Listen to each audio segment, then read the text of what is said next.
2025 में आपके साथ वो घटना हुई, पूरे देश ने उसको देखा। एक तो अभी भी आपके लिए वो डर का ज़रूर मुद्दा होगा, और उस दिन बहुत सी ऐसी चीज़ें हैं जो लोगों के जहन में अभी भी कई सवालों के साथ में हैं। क्या कुछ उसको आप तफसील से बता पाएंगे?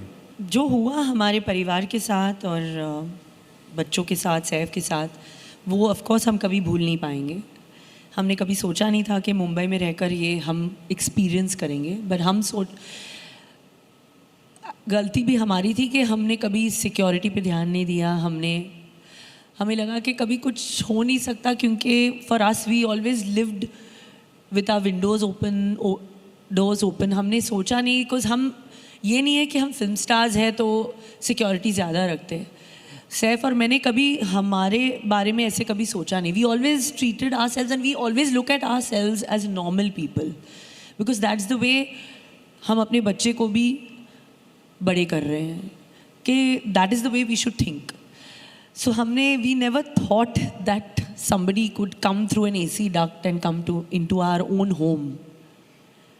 और मैं ये भी कह सकती हूँ कि जब तैमूर ने मुझे पूछा कि why did he come to our house, so I said because he wanted money.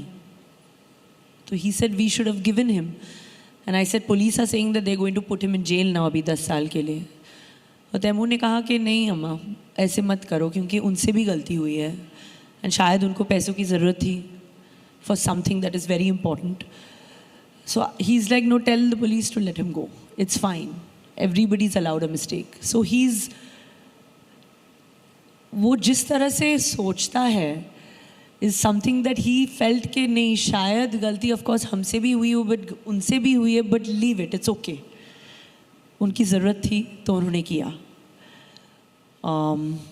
उनकी बदकिस्मती थी कि ये ऐसे प्ले आउट हुआ, क्योंकि सैफ ने अपनी बेटी की जान प्रोटेक्ट करने के लिए उनसे झपट लिया। तो जो हादसा हुआ एंड जो स्टैबिंग हुई, वो बहुत, आई थिंक वो एक फ्रैक्शन ऑफ सेकंड में हुआ।